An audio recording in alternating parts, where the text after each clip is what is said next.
아멘. 네. 우리 모든 성도님들에게 하나님의 위로하심과 함께하심이 늘 있기를 주의 이름으로 축복드립니다. 네.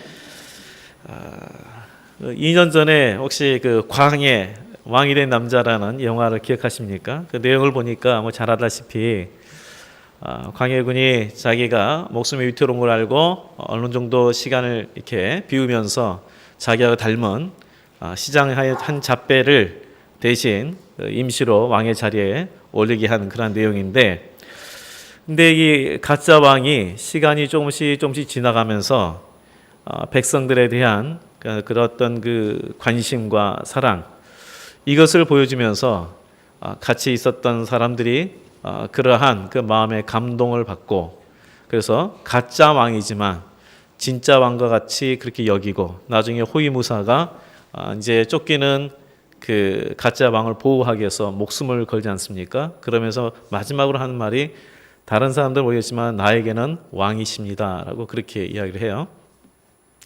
그것을 생각하면서 몇 가지를 한번 보게 됐습니다. 그것은 우리의 신분에 대한 부분입니다. 우리의 신분. 우리는 하나님의 자녀입니다. 하나님의 자녀입니다. 이것은요, 한 시장 잡배가 실제로 왕이 된 것 이상의 사건입니다. 우리 하나님이 어떤 분이십니까? 한 나라를 다스리시는 그러한 대통령이 아니죠. 이 세계 전체를 다스리는 정도의 그러한 대통령이 아닙니다. 온 우주를 창조하시고 그 우주를 다스리시는 그러한 하나님이세요. 그런데 그 하나님의 자녀가 되었다는 것은, 이것은 정말 놀라운 은혜요, 특권이 아닐 수 없습니다. 이게 너무나 크기 때문에, 이것이 너무나 크니까 우리가 실감이 안 나는 거예요. 그런데 하나님의 자녀가 되었음에도 여전히 우리가 이전의 신분처럼 산다면, 우리가 하나님의 자녀가 되기 전에는 진노의 자녀, 심판의 대상이었어요. 그런데 이전의 신분처럼 산다면 얼마나 이게 불행합니까? 그래서 하나님께서는 우리가 이 땅에서 하나님의 자녀답게 살도록 하기 위해서 우리에게 주신 말씀들이 여러 가지가 있습니다. 정말 하나님께서는 우리가 구원받기를 원할 뿐만 아니라 하나님의 자녀답게 살기를 원하세요. 그것은 하나님의 가치관으로 살고, 또한 우리가 하나님의 자녀는 자부심을 갖고 영원한 것을 추구하며 사는 것을 원하시는 것입니다. 그런데 우리가 이러한 새로운 삶을 살기 위해서는, 원래 이제 새로운 삶을 살기 위해서는 과거를 청산하지 않습니까? 뭔가 단절이 필요합니다. 마찬가지로 우리에게도 하나님께서 하나님의 자녀답게 살기 위해서는 단절함이 필요한데, 그래서 예수님께서 오늘 그걸 뭐라 말씀하냐면 자기를 부인하고 라고 했습니다. 이전의 것과 단절이 필요해요. 그래서 내 자신을 부인하고 십자가를 지고 나를 쫓을 것이니라 라고 말씀하셨습니다. 이것은 우리를 힘들게 하기 위해서 하신 말씀이 아니라 하나님의 자녀다운 삶을 살도록 하기 위함입니다. 그래서 우리가 하나님의 자녀답게 살면 정말 하나님의 능력이 우리 가운데 주어지고 우리로 말미암아 하나님의 역사가 일어나는데, 하나님의 자녀답게 살지 못하면 어떻게 됩니까? 주변에 좋은 영향력도 끼치지 못할 뿐만 아니라 무시당하고, 또한 우리가 비참한 삶을 살게 됩니다. 오늘 말씀에도 그 말씀 나오죠. 누구든지 제 목숨을 구원하고자 하면, 그래서 내가 내 것을 포기하지 못하면, 부인하지 못하면 잃을 것이다. 그러나 누구든지 나를 위하여 제 목숨을 잃으면, 주님을 위하여서 내 것을 내려놓고 포기하면 다시 찾으리라. 우리가 어떻게 하나님의 자녀답게 살고 영향력을 끼치는 그러한 삶을 삽니까? 무엇보다는요, 하나님의 가치관으로 바꿔야 돼요. 우리의 가치관을 바꿔야 돼요. 우리가 아까 새롭게 되려면요, 생각이 바뀌어야 되지 않습니까? 마찬가지입니다. 우리가 하나님의 자녀답게 살기 위해서는 하나님의 가치관으로 바뀌어야 됩니다. 이 시대가 희생과 섬김보다는 능력과 성공이라는 그것에 가치를 둡니다. 그래서 우리도 이 세상 속에 살고 있기 때문에 그러한 가치관에 휩쓸려 살고 있습니다. 우리 자신의 성공의 목적을 두고 삽니다.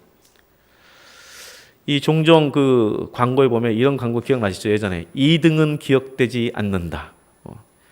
그러니까 1등만 있어야 된다. 1등 독식 체제. 그리고 기업도 보면은 어떤 더 이윤을 극대화하기 위해서 독점 체제를 갖기도 하고. 그러나 하나님의 가치관은 그게 아니에요. 하나님의 가치관은 독점 기업이 아니라 사회적 기업입니다. 많은 사람들에게 일자를 주기 위해서 세워진 그런 기업. 신앙생활의 목적, 우리가 자신의 성공의 목적을 두고 신앙생활의 목적도 나와 가정의 평안과 잘됨에 거기에 두고 있습니다. 이게 바로 세상적인 가치관에 영향을 받아서 그래요. 거기에는 어떤 희생도 없고 섬김도 없습니다. 오직 나만 있을 뿐이에요. 그래서 오늘 말씀 가운데 오직 나를 부인하고, 그것은 바로 이 세상의 가치관을 내려놓고 하나님의 가치관을 다시 회복하고 나갈 것을 말씀하고 있는 것입니다. 여기서 우리가 이 십자가를 지고 자기를 부인하는 것, 바로 이것이 바로 하나님의 자녀답게 사는 것인데, 이렇게 말하면 좀 추상적으로 들리잖아요. 그래서 구체적인 몇 가지만, 많겠지만 몇 가지만 나누고자 합니다. 먼저는 우리 관계 속에서 내 자신에 대해서는 엄격하고 타인에 대해서는 관대한 그러한 마음이 바로 내 자신을 부인하는 그러한 부분입니다. 대부분의 사람들은 자신에 대해서는 좀 관대해요. 그리고 다른 사람에 대해서는 굉장히 좀 엄격해요. 그래서 내가 잘못하면 실수라고 생각을 합니다. 다른 사람이 잘못하면 그것은 아주 그 범죄라고 여겨요. 자신이 게으른 것은 여유예요. 다른 사람이 게으른 것은 나태함이에요. 그래서 우리 눈에 대들보를 보지 못하고 타인의 눈에 티를 보는 바로 그러한 부분이 우리 가운데 많습니다. 그게 뭐냐면 자신에 대해서는 관대하고 타인에 대해서는 아주 엄격한 자의 모습이에요. 그래서 우리 주님께서는 이것을 부인하라라고 했습니다. 이것을 부인하라. 자신에 대해서는 오히려 엄격하고 타인에 대해서는 관대한 자가 되어야 된다. 참 이렇게 이것을 잘 한 사람이 있는데요. 우리 남아프리카 공화국의 최초 흑인 대통령 넬슨 만델라 잘 아실 겁니다. 이 사람에 대해서 딱 그 이름을 떠오르면은 어떤 단어가 생각나냐면 용서라는 단어가 생각이 나요. 화해라는 단어하고. 정말 어떻게 보면 그분은 위대한 용서를 하는 사람이라고 볼 수 있습니다. 그 인종 분리 정책, 그 인종 분리 정책이 무엇인지 아시죠? 흑인 거주구역이 따로 있고 백인 거주구역이 따로 있어요. 흑인은 백인 거주구역에 와서 살 수가 없어요. 이렇게 완전히 인종차별 정책을 세우는데 이것이 잘못됐다. 그래서 이 인종 분리 정책에 대해서 반대했다는 이유로 이 넬슨 만델라가 자그마치 몇 년을 감옥에 투옥됐냐면 27년을 투옥이 돼 있었습니다. 27년. 사람을 요즘에 그 사람을 죽여도 뭐 12년 뭐 이렇게 받고 그러는데 27년이 있었어요. 그것도 잘못된 것을 잘못됐다라고 이야기했는데 그렇게 오랜 동안 투옥이 되었습니다. 저 같으면 27년에 10분의 1은 2.7년을 있어도 아마 막 사람이 미칠 것 같은데. 그런데 이분은 참 우리 인간적으로 생각하면 얼마나 원통하고 한이 맺히겠습니까? 그런데 그가 정작 대통령이 되어서는 백인들에게 보복하지 않았습니다. 백인들은 보복에 대해서 굉장히 두려워했어요. 그런데 보복하지 않고 진실과 화해위원회라는 것을 구성했습니다. 그래서 진정으로 공개적으로 진정으로 뉘우치는 백인들에게 용서하고 사면을 했던 것입니다. 그래서 흑백 간에 무력 충돌이 없었어요. 그가 백인을 향하여서 복수의 칼을 들지 않고 용서할 수 있었던 것은 그가 예수님의 길을 따르는 자였기 때문에 가능한 것입니다. 그 나중에 노벨 평화상을 받았는데 우리가 어떤 사람에게 노벨 평화상을 이렇게 주면은 받은 사람이 참 영예잖아요. 근데 이분에게 있어서는 반대인 것 같아요. 노벨 평화상을 그분이 받음으로써 명예를 받은 게 아니라 노벨 평화상을 그분에게 줌으로 말미암아 노벨 평화상의 가치가 높아졌어요. 그는 참다운 하나님의 자녀다운 모습을 보여주었습니다. 우리 성도님들, 우리 관계 속에서 나에 대해서는 좀 더 엄격하고 타인에 대해서는 관대한 자가 되시길 바랍니다. 이것이 나를 부인하는 모습이요 하나님의 자녀답게 사는 모습입니다. 두 번째는 물질주의에 대한 부인입니다. 물질을 부인한 게 아니에요. 잘 들으세요. 돈을 부인하는 게 아니고 돈 중심적인 삶을 부인하는 거예요. 필요한 부분들은 필요해요. 그러나 그 중심적인 삶, 바로 그것이 문제라는 거예요. 우리는 돈 없는 가난은 서러워하는데, 그렇죠? 돈 없으면 굉장히 서럽지 않습니까? 당연하죠. 돈 없는 가난은 서러워할 줄 아는데 돈밖에 없는 가난에 대해서는 슬퍼하거나 결코 서러워하지는 않아요. 돈밖에 없는 가난. 돈은 있어요. 그러나 정신적으로는 빈곤하고 영적으로는 황폐화되어 있는데 이 부분에 대해서 그렇게 서러워하고 그렇게 힘들어하지 않아요. 최근에 일어난 대형 사건을 보면 생명보다 돈을 우선시하는, 물질을 우선시하는 물질주의 때문에 일어난 사건 아닙니까? 다 그거죠. 돈 때문에 원칙이 무시되고 불법이 일어납니다. 이는 오늘날 사회만 있는 거 아니라 우리 교회도 마찬가지입니다. 이 교회들에게도 말씀보다 때로는 믿음보다는 때로 돈이 앞서기도 하고 돈이 교회의 분쟁의 원인이 되기도 합니다. 그래서 예수님께서 돈과 하나님을 겸하여 섬길 수 없다고 이미 2000년 전에 말씀해 주셨어요. 너희가 돈과 하나님을 겸하여 섬길 수 없다. 돈은 우리가 다스려야 될 대상이에요. 우리가 잘 사용해야 될 대상인데 돈을 오히려 우리가 그래서 섬긴다는 거예요.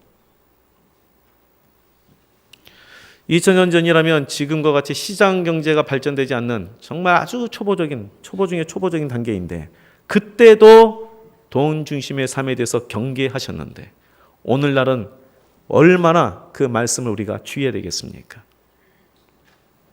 문제는 우리 믿는 우리가 영원한 것, 위의 것을 구하지 아니하고 이 땅의 것 구하면서 물질의 논리에 의해서 산다는 것, 바로 이것이 문제입니다.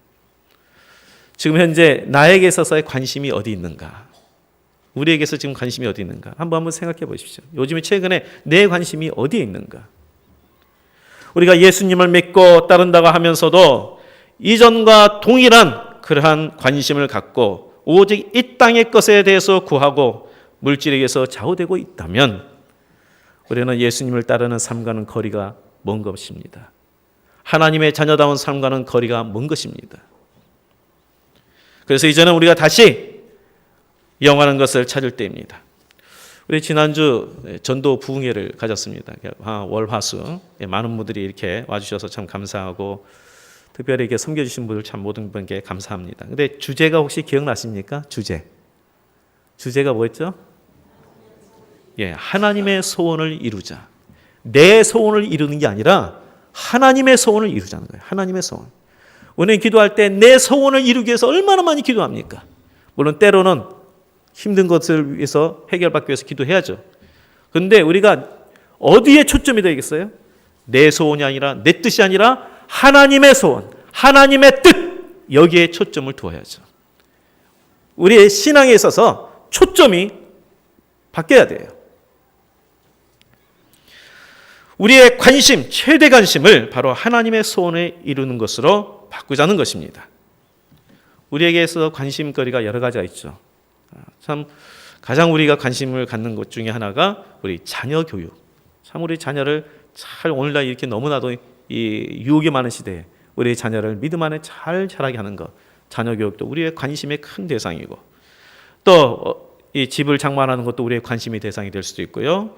또 이 구직, 특별히 청년들은 직장을 구하는 것이 최대 관심이 될 수도 있어요. 또 결혼도 관심의 대상이 될 수 있고 우리 사업하신 분들은 사업의 확장과 직장들은 또한 승진, 이것도 우리의 관심의 대상입니다.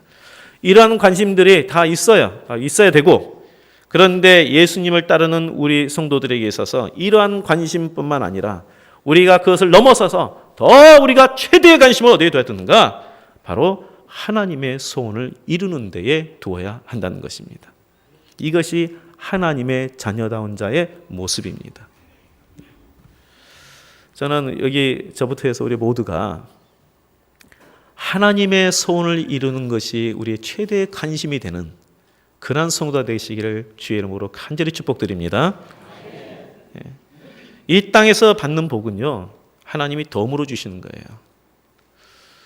정말 우리 성도님들이 이 땅에서 물질적인 것도 물질적인 거지만 여러 가지 영향력을 끼치는 여러 가지 부분에서 복을 받으셔야죠. 그런 복을 받아서 다른 사람이 나눠주는 삶이 돼야 됩니다. 그런데 어떤 자에게 그런 복을 주시냐면요, 하나님의 소원을 이루고 주의 말씀에 순종하는 자에게 하나님께서 주신다고 말씀하셨어요. 우리가 먼저 그 나라와 그 의를 구하는 자가 되면 하나님께서 이 모든 것은 너에게 더하시리라.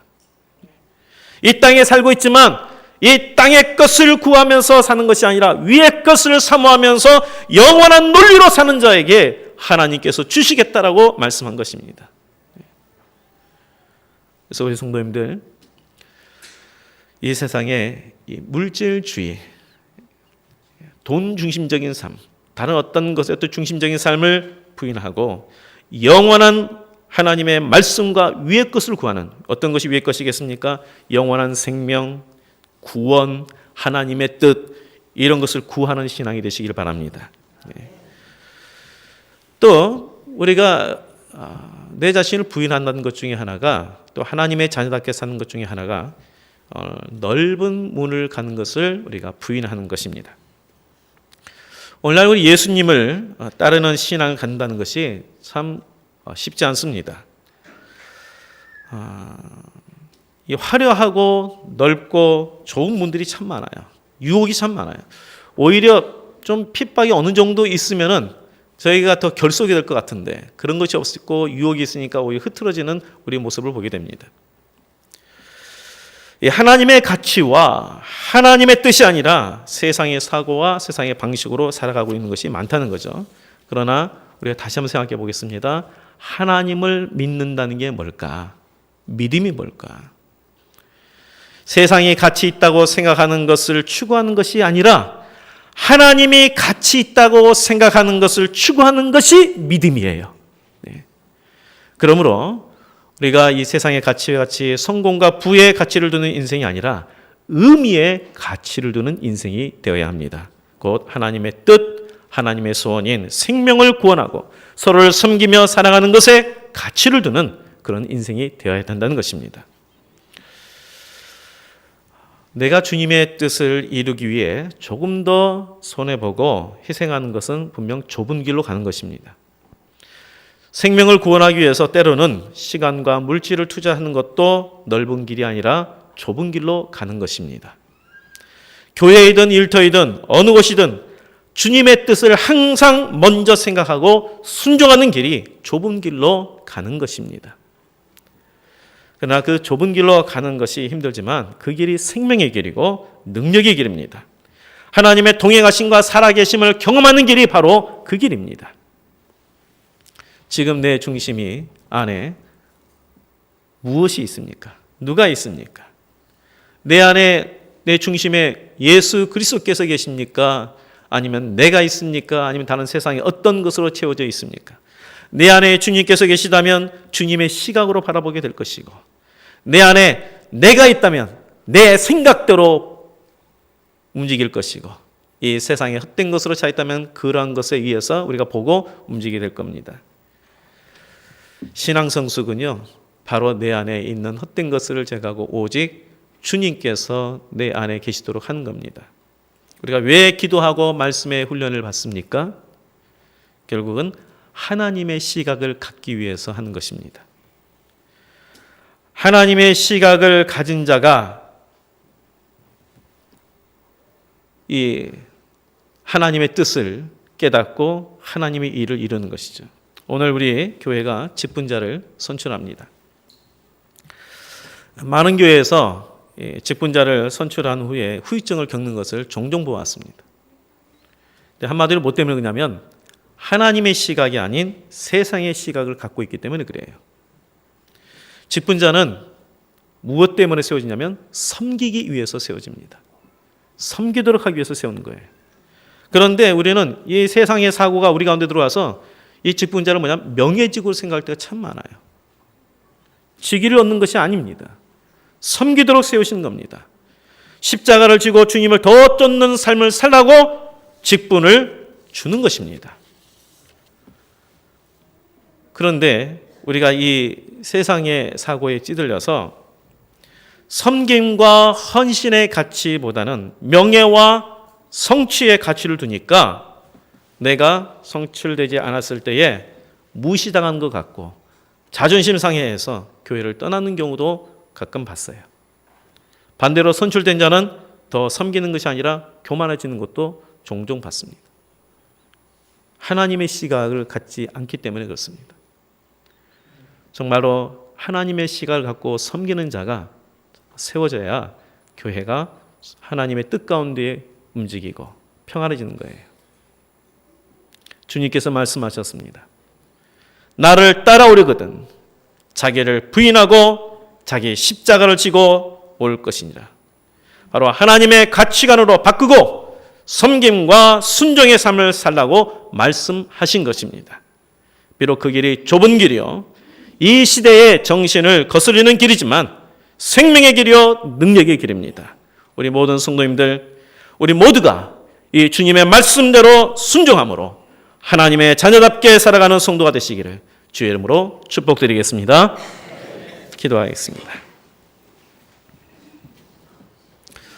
하나님 아버지, 내가 주님을 믿는다고 하면서 또 내가 하나님의 자녀라고 말하면서도 여전히 내 생각은 하나님의 생각이 아닌 내 중심의 생각, 이 세상의 가치관으로 가득 차 있는 것을 고백합니다. 아버지 하나님, 이런 모든 헛된 것들이 주 안에서 다시 한번 다 내려놓게 하여 주시옵시고 오직 주의 성령에 힘입어서 우리의 생각이 하나님의 생각으로 바뀌어지게 하여 주시옵시고 나의 시각이 하나님의 시각으로 바뀌어지게 하여 주시옵소서.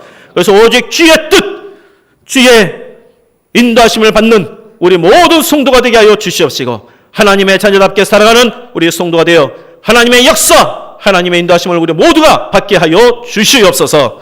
예수님 이름으로 기도하옵나이다. 아멘.